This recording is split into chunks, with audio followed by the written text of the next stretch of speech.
Apa hukumnya jika kita menemukan barang-barang yang dibawa oleh air banjir? Kan ini sangat mungkin ya Bapak Ibu. Ada banjir, misalnya air ini ternyata membawa sepeda motor, bahkan pernah ada mobil ya Bapak Ibu dibawa oleh banjir. Ada kulkas berenang ya, atau mungkin ada sepeda motor, ada barang-barang yang mahal yang lain. Apa hukumnya? Boleh nggak kita ambil barang-barang yang dibawa oleh arus banjir ini? Halal ataukah tidak? Maka barang-barang yang terdampar oleh banjir pada dasarnya dihukumi sebagai lukotoh.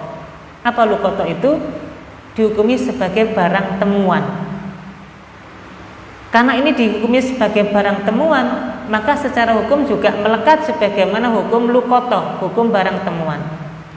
Sehingga nanti lukotoh atau barang temuan ini dibedakan menjadi dua.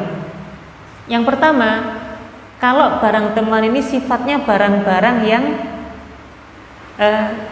secara nilai kecil, tidak berharga secara umum nih, maka pada dasarnya boleh-boleh saja kemudian kita mengambilnya selama tidak ada pemiliknya. Ngapunten, misalnya Bapak Ibu sedang jalan nih, tiba-tiba kok ketemu kue tar misalnya gitu ya, atau mungkin kue di jalan. Boleh nggak Bapak Ibu makan kue ini? Kalau misalnya nggak ada orangnya, nggak ada yang memiliki, nggak tahu milik siapa, boleh nggak kita makan barang tersebut? Karena ini hakikatnya adalah lukotoh ya, barang temuan, dan secara nilai juga tidak besar, harganya murah, maka boleh langsung kita miliki dengan catatan memang tidak ada orangnya.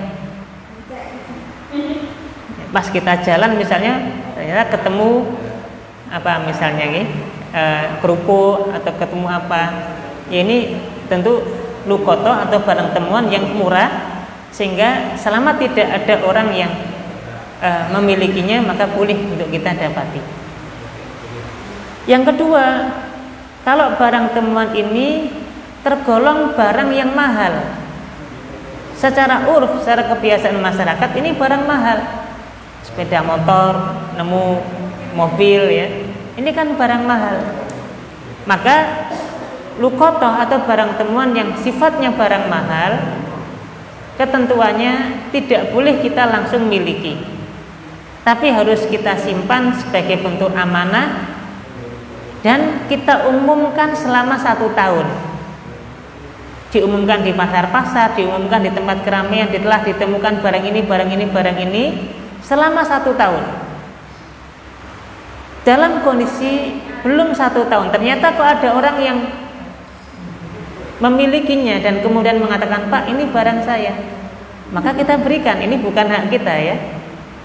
Adapun kalau lebih dari 1 tahun sudah kita usahakan, sudah kemana-mana kita umumkan, mungkin di media dan seterusnya kita umumkan, nggak ada yang datang ya, sampai lebih dari 1 tahun, kalau tidak ada orang yang memilikinya, maka pada dasarnya boleh kita miliki barang tersebut dengan catatan tadi sudah diumumkan selama 1 tahun.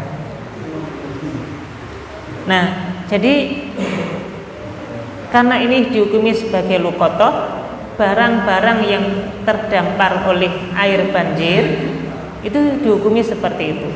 Kalaulah itu barang berharga, nggak boleh langsung kita, wah ini aji mumpung ya, dapat kulkas, dapat sepeda, terus dimiliki secara langsung.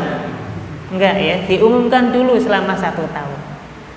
Nah, tentu ada cara yang lebih bagus, misalnya pihak pemerintah dalam hal ini misalnya membuat satu gudang khusus ya, kemudian nanti ditampung semua barang-barang temuan tadi, dan nanti bagi yang merasa memilikinya dan ada bukti-bukti kepemilikannya nanti bisa kemudian diberikan kepada pemiliknya. Untuk itu jamaah rahmati Allah, termasuk nanti dalam kondisi musibah yang lain, misalnya ada kondisi bencana alam berupa tanah longsor misalnya, atau mungkin kondisi yang lain ya, maka barang-barang yang kita temui, kalau ini adalah barang yang berharga, tidak boleh langsung kita miliki barang tersebut. Kewajiban kita adalah kita umumkan selama 1 tahun. Selama 1 tahun kok tidak ada yang mendatangi barang tersebut, tidak ada yang merasa memilikinya, ini baru boleh kita pakai ya, baru kita miliki.